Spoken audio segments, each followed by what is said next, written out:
Laudetur Jesus Christus, loué soit Jésus-Christ, Amen. Nous sommes aujourd'hui le jeudi 24 avril 2025. Bienvenue à Fraternité Matin, votre première édition sur Buenamontu. Voici les titres du journal. Au sommaire des infos ce matin, c'est l'ouverture du cercueil du pape François à la vénération hier à la basilique Saint-Pierre. Les célébrations vont se dérouler ainsi pendant 9 jours, jusqu'au le samedi prochain, jour donc prévu pour les obsèques. Au diocèse de Mbuji-Mayi, Monseigneur Albert Mbomboka Piamba repose désormais pour l'éternité. Sa mise en terre est intervenue hier au cimetière des prêtres à la colline Mbouya Charles. Après la messe pour le repos de son âme présidée par l'évêque de Mbuji-Mayi, Monseigneur Emmanuel Bernard Kasanda.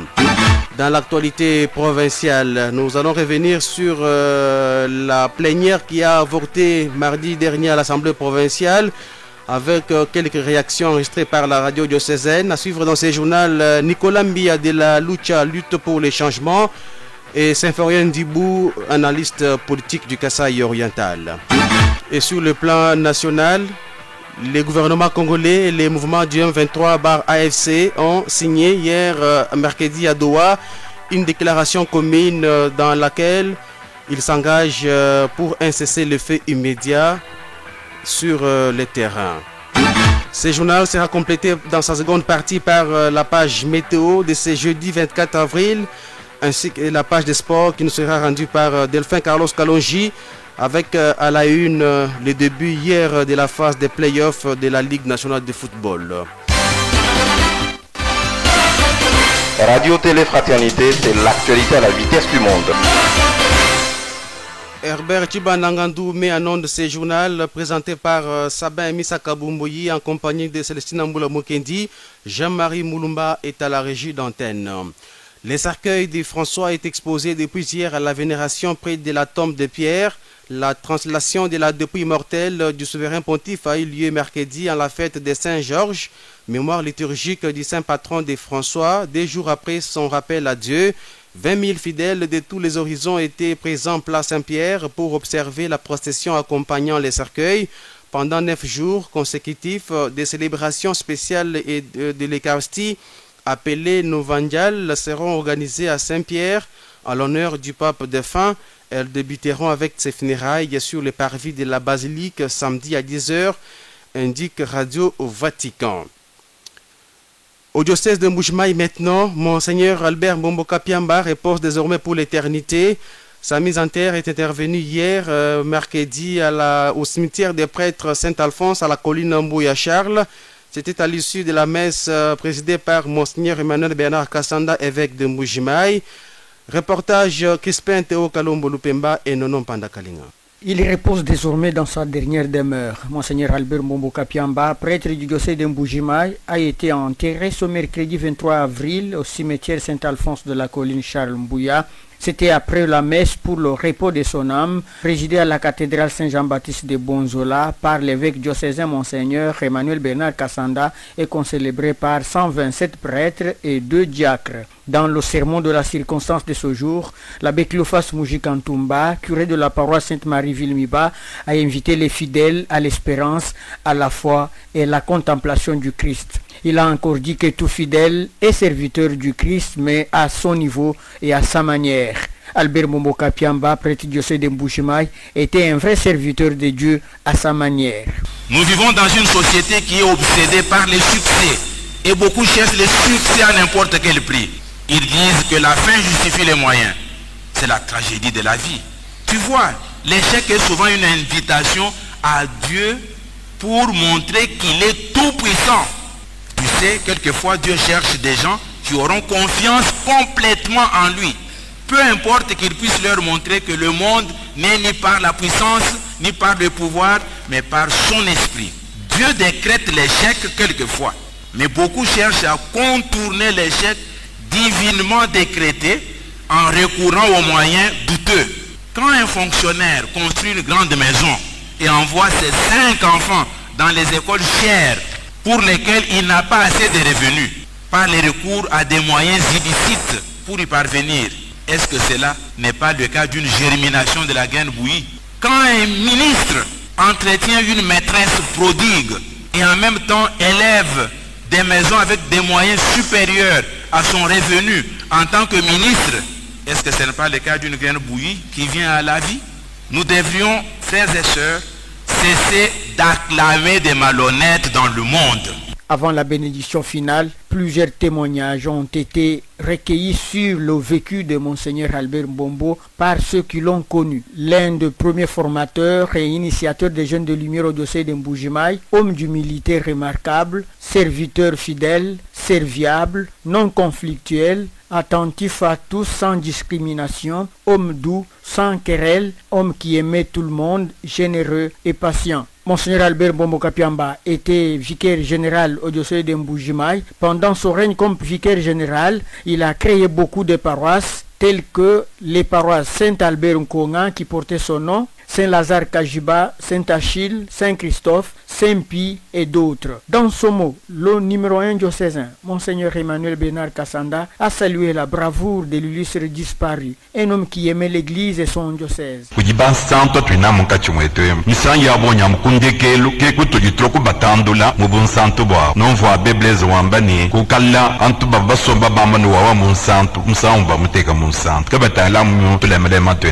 Monseigneur Mbombo bilema kajinuvu kayenu malumane na chikuma ajachala moyo yetu nimikala kabiji atuveji sanke ja kwamba ni kusajila vija mukulunkulenga basajiba kulibali mwabena namba na bateketa bajibu mfani mushindo kupeta bukola bwa kweto ni kundekelu we mweye mena bantu mujifelu mwe mujimbo alu babo bajiba shala muchivulu kilwachi matu kwa bonso apanwa ndeja bala bebe tone babu mpe baji mwabe bwani ke mushindo au udupino chakuloni kwatsa kujikasa jani shia kwa kuchifundu cha mwabu duanze mujimu pa duanze mujimu ntisu mwe mujima no mono wo chance bamvya mukulu mujibantu lelo bapataka na munzu bwe wanvya mukulu ke tinji mema ndomba yonso akutuji bilonde shira mujimfo mutuvesha ni ujinga bwa kumusajili. Monseigneur Emmanuel Bernard Kassanda a dit sa compassion et le regret de la disparition de l'un des piliers de son diocèse. Prédicateur à haute échelle, Monseigneur Mbombo Kapiamba disait tout dans ses homélies, mais dans peu de temps et dans peu de mots. Comme ici, où il prêchait devant les fidèles de la paroisse Saint-Lambert de Kanyongolo.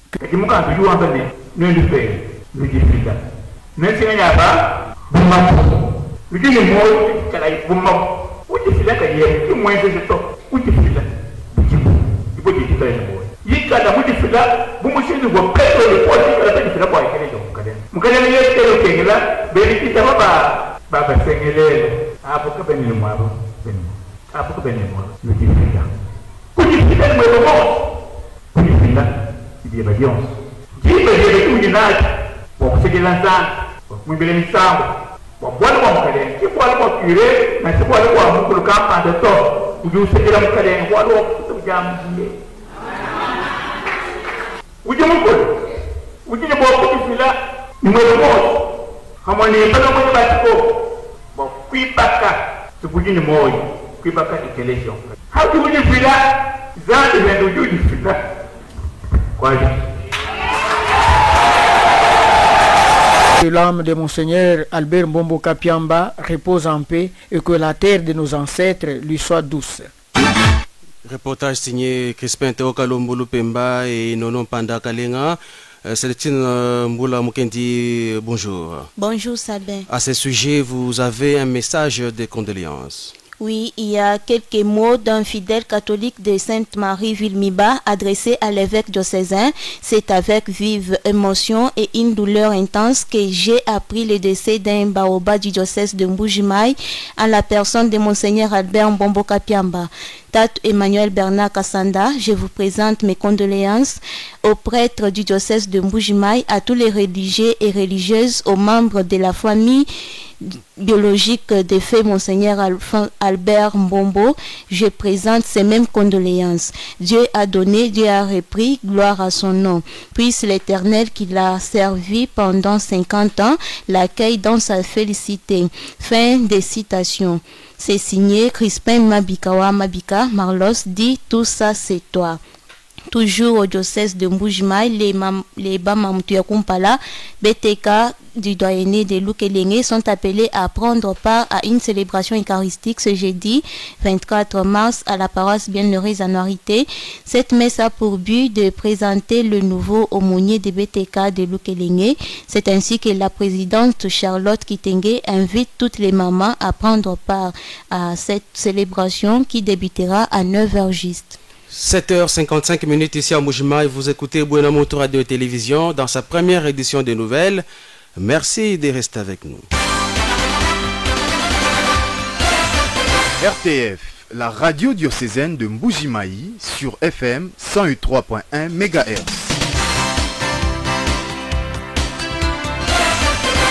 Qu'est-ce qui s'est passé réellement mardi dernier à l'Assemblée provinciale du Kasaï oriental? La question taraude les esprits des uns et des autres. La plénière convoquée ces jours-là n'avait pas eu lieu.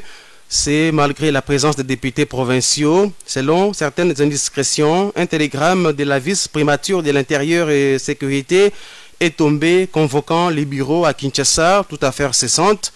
Confirmation avec la députée provinciale Eugénie Chilanda Kazadi qui s'exprime en Chiluba pour fixer l'opinion. Les locaux plénières prévus avec ordre du jour bien connu. À notre grande surprise, tout fait quoi assemblée pour plénière, tout ça on a une plénière qui est non couteau. Bah du bas toi le bureau de assemblée une plénière où j'ai étouffé, où du moukando, du mouvement couchin sans mon bureau bien couchin sans. Toi belle génie, dans le bureau couchin sans, ce n'est pas un péché, mais il faut qu'on respecte ce qui était déjà dit. Le voyage peut le faire après. L'élu de Mbujimaï, membre de la commission d'enquête parlementaire, signe et persiste. Quels que soient les jours, les rapports de sa commission sera examiné. On est tous députés, mais entre la députation, il y a des gens qui sont venus réellement pour être parlementaires. C'est parmi ces gens-là, même en commission. Pendant tout ce temps qu'on a travaillé, le rapport n'a pas fuité. C'est juste quand on a remis le rapport, on met des députés, cela n'empêcherait plus que tout le monde siéger pour traiter le rapport. En rappel, cette plénière devait examiner les rapports de la commission d'enquête sur la gestion de l'exécutif provincial depuis juillet 2024 à ces jours. Et depuis mardi après-midi, les membres du bureau de l'Assemblée provinciale et le gouverneur de province Jean-Paul Moubokapo ont pris donc leur avion et séjournent actuellement à Kinshasa sur convocation du vice-premier ministre, ministre de l'Intérieur, Jacquemain Chabani. Convocation des membres du bureau de l'Assemblée provinciale et du gouverneur de province par le vice-premier ministre de l'Intérieur.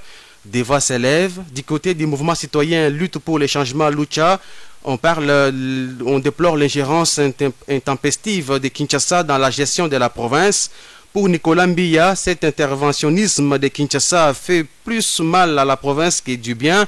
Il demande au VPM de l'Intérieur de retirer ses mains de la province du Kasaï oriental et invite le gouverneur à collaborer pleinement s'il estime qu'il est innocent. Cet interventionnisme de Kinshasa fait plus mal à la province du Kasaï oriental que du bien, comme le prétendent, de sauver la province d'une instabilité institutionnelle qui n'existe que dans leur tête. Parce que lorsque il y a un gouverneur qui gère mal le fonds qui ont été mis à sa disposition et que l'organe délibérant fait le contrôle qui est normal et qui rentre en ligne de compte de son mandat, je ne vois pas en quoi on doit parler d'une instabilité institutionnelle. Donc, ce qui est arrivé en début de semaine, c'est tout simplement regrettable que Kinshasa fasse les lits de la médiocrité pour étouffer la mission de nos élus qui se doivent en fait de contrôler l'exécutif pour renforcer la bonne gouvernance. Nous mettons en carte Kinshasa et nous l'interpellons de rester à l'écart de cette affaire et de laisser l'affaire aboutir parce que sur l'interventionnisme, personne ne le désire et déjà même ces 7 dernières années, on l'a vu, ça n'a aidé aucune cause. La cause de la bonne gouvernance, la cause du social, ça n'a aidé personne si ce n'est que protéger les magouillères trempées dans les affaires louches et scandaleuses. Nous voulons que le ministre de l'Intérieur retire ses mains de la province du Kasaï oriental et qu'il laisse les élus faire leur travail. C'est tout ce qu'on demande à ces stades. Nous demandons également au gouverneur de collaborer pleinement s'il estime qu'il est innocent. Même si les faits sont là, ils sont avérés, nous voudrions que le gouverneur coopère. Cela montrera exactement qu'il respecte l'organe délibérant qui est l'émanation de la population.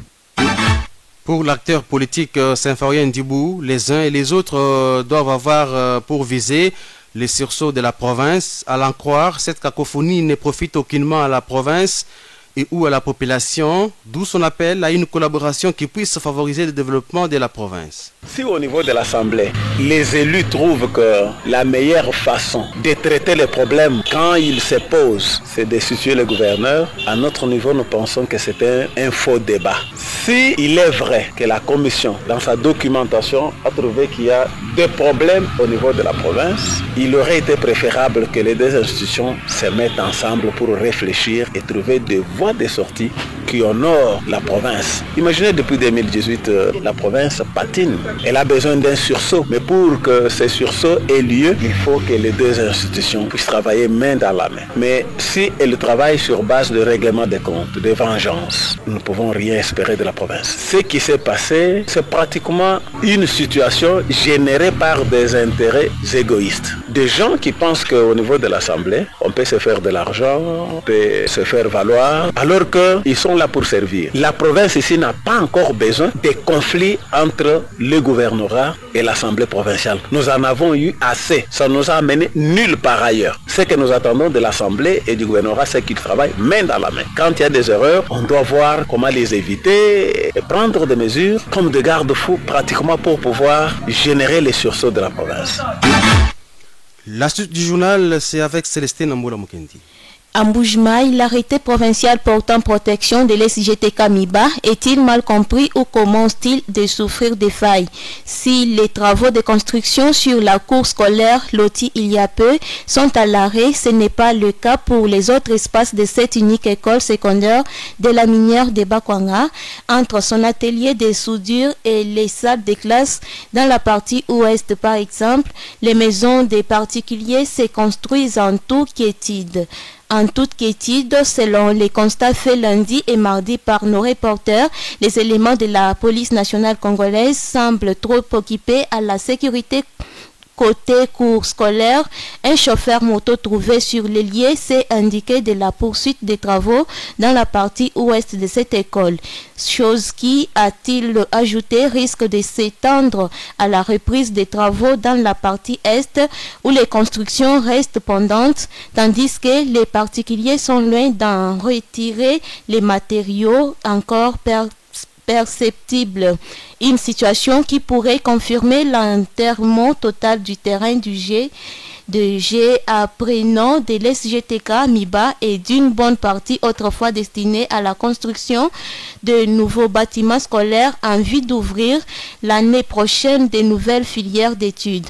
Toutefois, les indiscrétions de cette école s'appuient sur l'essentiel de l'arrêté du gouverneur qui, à printemps, prévoit la démolition de toutes ces constructions dites anarchiques en cas de refus d'ordre par les concernés.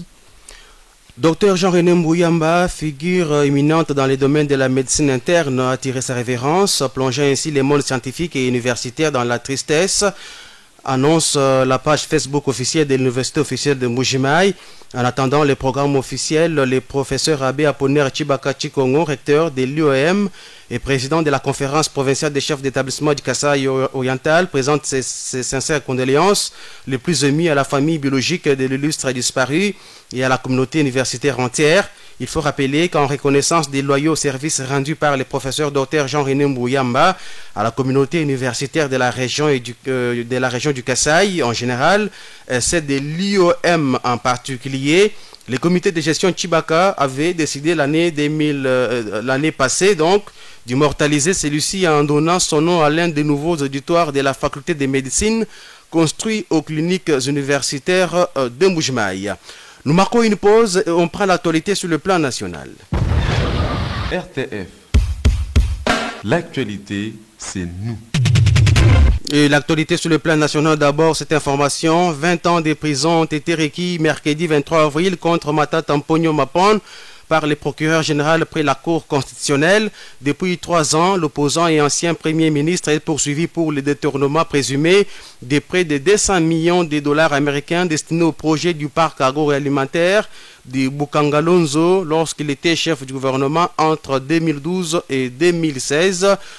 Cette réquisition concerne aussi ses co-accusés, notamment l'ancien directeur de la banque, l'ancien gouverneur de la Banque centrale du Congo, Deogracias Mukendi, ainsi que M. Grobler. Le président de la République, Félix Tshisekedi, s'est entretenu mercredi par visioconférence pour la deuxième fois avec les présidents de l'Indonésie, Prabowo Subianto, sur les renforcements de la coopération entre leurs pays. Les deux dirigeants ont précisément discuté de la mise en place d'un partenariat dans les domaines de la diplomatie, du développement économique, des infrastructures, des mines et de l'agriculture. Le gouvernement congolais et les mouvements du M23 AFC ont signé hier mercredi à Doha, au Qatar, une déclaration commune pour sanctionner la fin de la première phase des discussions entre les deux parties. La copie de cette déclaration obtenue grâce à la médiation du Qatar réaffirme l'engagement de parvenir à un cessez-le-feu immédiat.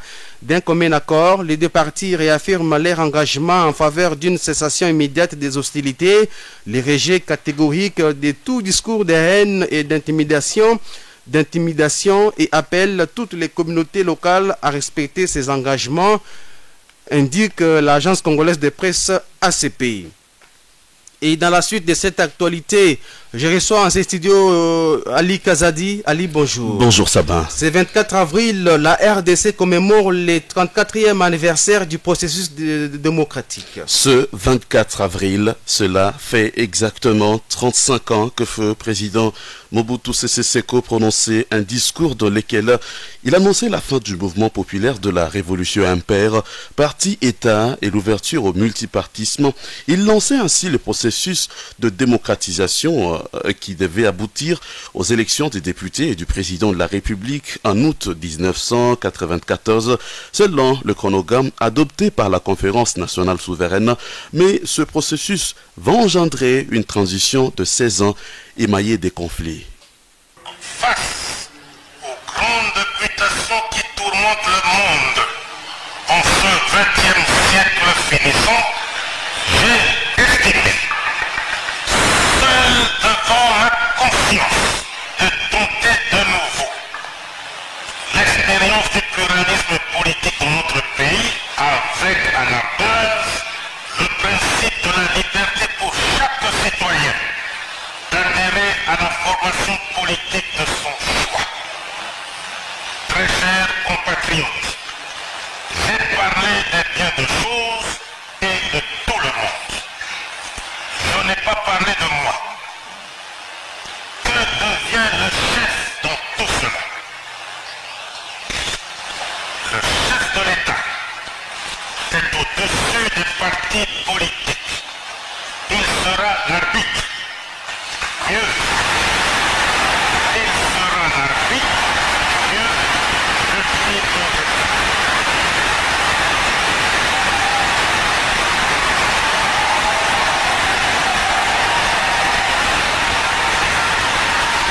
Je vous annonce que je prends ce jour congé du mouvement populaire de la Révolution pour lui permettre de se choisir un nouveau chef devant conduire.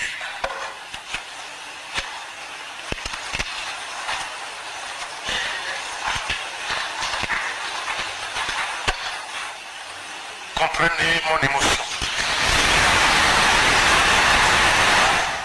Comprenez mon émotion, cette phrase devenue célèbre a été prononcée par feu le maréchal Mobutu, à l'époque président du Zaïre. C'était le 24 avril 1990 à la cité de la Nsele à Kinshasa, devant les cadres du parti unique, le MPR. Il annonce, plein d'émotion, larmes aux yeux, la fin du monopartisme, ouvrant ainsi le début d'un long processus de démocratisation après 25 ans de dictature. Il avait estimé ainsi seul devant sa conscience de tenter l'expérience du pluralisme politique dans le pays avec comme base le principe de liberté pour chaque citoyen d'adhérer au parti politique de son choix. Alors Sabin, on rappelle les faits. Le 24 avril 1990, le président du Zaïre, qui deviendra 7 ans plus tard la RDC, Mobutu Sese Seko décrète la fin du monopartisme. Les années qui ont suivi cette annonce ont notamment été marquées par 3 transitions. La première sous la présidence de Mobutu a duré 7 ans. Cette transition s'est ouverte au moment où s'effondrait le bloc de l'Est et que le vent de la démocratie souffrait sur les pays de l'Afrique subsaharienne. Un forum national appelé Conférence nationale souveraine, CNS, a été organisé de 1990 à 1992, réunissant les représentants de toutes les couches de la population congolaise vivant au pays et à l'étranger pour trouver des solutions aux problèmes de développement auxquels le Zaïre d'alors était confronté. Etienne Tshisekedi sera élu Premier ministre dans ce forum, mais ne réussira pas à achever son mandat à cause des conflits récurrents qui l'opposaient au président Mobutu.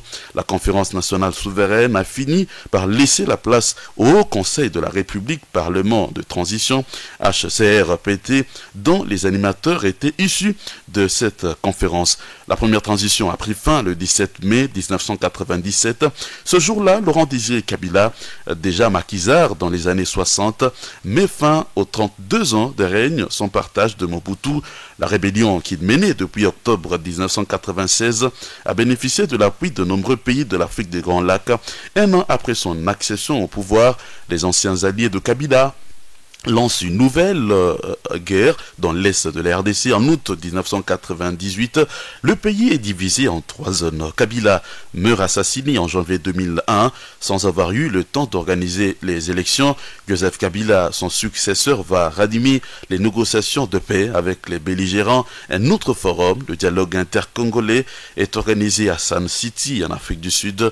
Une nouvelle transition de 2 ans est entamée en juin 2003. Joseph Kabila est assisté de 4 vice-présidents, dont 2 ex-chefs rebelles, un opposant et un allié, prévu de s'achever en juin 2005. La transition est prolongée d'1 année. Le premier tour des élections présidentielles et législatives couplées est organisé le 30 juillet 2006, mettant fin aux différentes transitions lancées en 1990. Joseph Kabila remporte la présidentielle de 2006 avant d'être réélu 5 ans plus tard pour un second mandat prolongé jusqu'en 2018. Le successeur désigné par Joseph Kabila perd les élections face à Félix Antoine Tshisekedi en 2018 et les élections organisées en 2023 ont permis au président Tshisekedi d'être reconduit à la tête de la République démocratique du Congo. Alika, merci beaucoup pour cette page d'histoire. Tout de suite, c'est la page météo.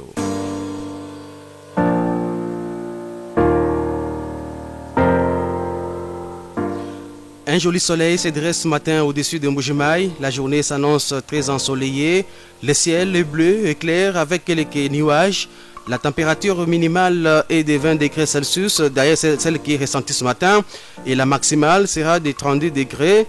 0% de probabilité de pluie toute la journée. L'humidité relative de l'air sera de 96%. La météo ne prévoit pas de pluie, mais cela ne vous empêche pas de prendre toutes vos dispositions. Ce ne sont que des prévisions médiatiques. Ça peut ou n'est pas arrivé. Fraternité Sport, le journal des sports.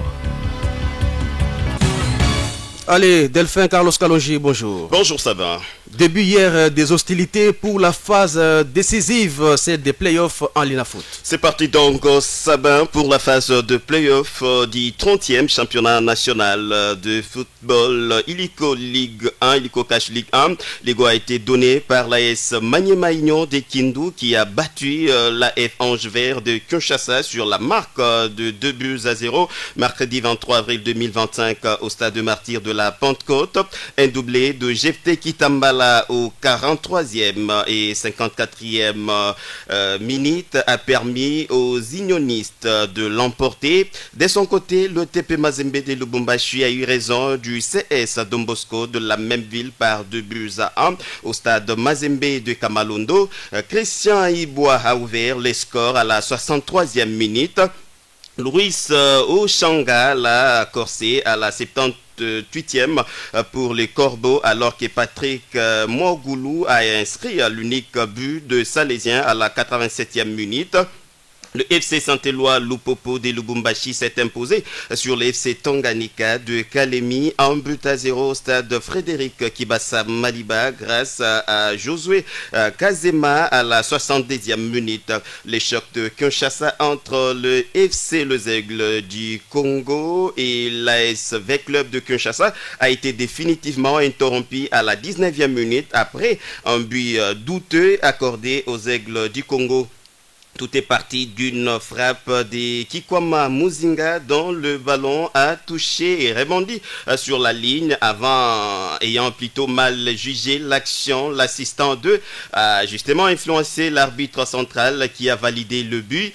Pris de colère, les supporters de l'ASV Club sont descendus sur leur DG et ont gâché justement la fête. Agression physique des arbitres, cassure des sièges de gradins du stade de Martyrs, etc. Pris de panique, les fans du football n'ont eu rien d'autre que de se bousculer pour quitter l'enceinte. Surtout que la police a fait usage du gaz lacrymogène. Dans ces climats tendus, le match ne pouvait pas continuer. Le club moscovite de la capitale congolaise s'expose ainsi aux lourdes sanctions en plus des forfaits qui est inévitable. Les arbitres de la partie aussi risquent gros, surtout l'assistant 2. Parlons tout à fait autre chose dans ce journal. 11 avril 2014, 11 avril 2025, cela fait exactement 11 ans que le CS Saint-Thomas voyait le jour à l'entente urbaine de football de Mbujimayi FMAI. Ses 11e anniversaire coïncide avec le tout premier titre à l'EFMAI. Son président fondateur, Thomas Chimonga, célèbre autrement ses 11e anniversaire au coup délicieux, au réolé de son titre de champion. Pendant 11 ans, Saint-Thomas a participé de manière ininterrompue au championnat local et compte dans la foulée plusieurs transferts de ses joueurs dans le club de la Lina Foot, entre autres Sangabalende, Chikas, Olympique de Mbujimayi, Don du Caire en Koundouyi. Tous ces joueurs transférés très reconnaissants vers Thomas Chimonga Chingomba Di Kaikele attendent aller loin pour honorer leur président fondateur et leur club, le CS Saint-Thomas. Saint-Thomas qui doit jouer le championnat provincial 2025 en tant que champion de l'EFMAI a pour ambition de se qualifier pour la Ligue 2 de la Lina Foot Division 2. Joyeux anniversaire et longue vie au CS Saint-Thomas. Et comme nous parlons du championnat provincial de la LIFCOR, les coups d'envoi sera donné ce vendredi 25 avril 2025 sur quelques sites déjà retenus. Il y a déjà 4 sites, bien sûr. Il y a les sites de Luilou, de Katanda, de Miabi et celui d'Mbujimayi. Et plus de détails dans nos émissions spécialisées Sabah. Merci beaucoup Delphin Carlos Kalonji. C'est par cette page sportive que nous terminons ce journal. Vous avez pris un cours de diffusion. Voici les rappels des titres. Le cercueil de François est exposé depuis hier à la vénération près de la tombe de Pierre dans la basilique Saint-Pierre de Rome. C'est là que vont se dérouler ces funérailles samedi 26 avril. Des 20 000 fidèles de tous les horizons étaient présents hier sur la place Saint-Pierre pour observer la procession accompagnant les cercueils. Au diocèse de Mbujimayi, fait Monseigneur Albert Mbomboka Piamba repose désormais pour l'éternité. Il a été inhumé hier au cimetière Saint-Alphonse en Bouya-Charles après la messe dite à la cathédrale La Bonzola par l'évêque de Mbujimayi, Monseigneur Emmanuel Bernard Kassanda. Qu'est-ce qui s'est passé à l'Assemblée provinciale le mardi dernier alors que la plénière convoquée pour examiner les rapports de la commission parlementaire sur la gestion financière de la province n'a pas eu lieu? Les membres du bureau ainsi que le gouverneur de province séjournent actuellement à Kinshasa sur convocation du vice-premier ministre, ministre de l'Intérieur et Sécurité. À Mbujimayi, des voix s'élèvent pour exprimer les inquiétudes par rapport à cette situation. Sur le plan national, le gouvernement congolais et les mouvements du M23 AFC ont signé hier, mercredi à Doha, une déclaration commune dans laquelle ils s'engagent pour un cessez-le-feu immédiat et réaffirment leur engagement en faveur d'une cessation immédiate des hostilités, les régimes catégoriques de tout discours de haine et d'intimidation et appelle toutes les communautés locales à respecter ces engagements. Vous avez suivi dans ce journal la page météo ainsi que la page des sports avec les débuts hier des hostilités pour la phase décisive des playoffs en Ligue nationale de football. Un nouveau journal est à suivre sur Benamontou tout à l'heure à 13h15. Merci à vous tous de nous avoir suivis ce matin. Merci à Delphin Carlos Kalonji, Ali Kazadi, Herbert Chibanangandou, Jean-Marie Moulumba, Sabin Misakabumbouye et Cécile Mboula Mokendi. C'est avec le même plaisir que nous allons nous retrouver très prochainement sur les ondes. Radio Télé Fraternité, c'est l'actualité à la vitesse du monde.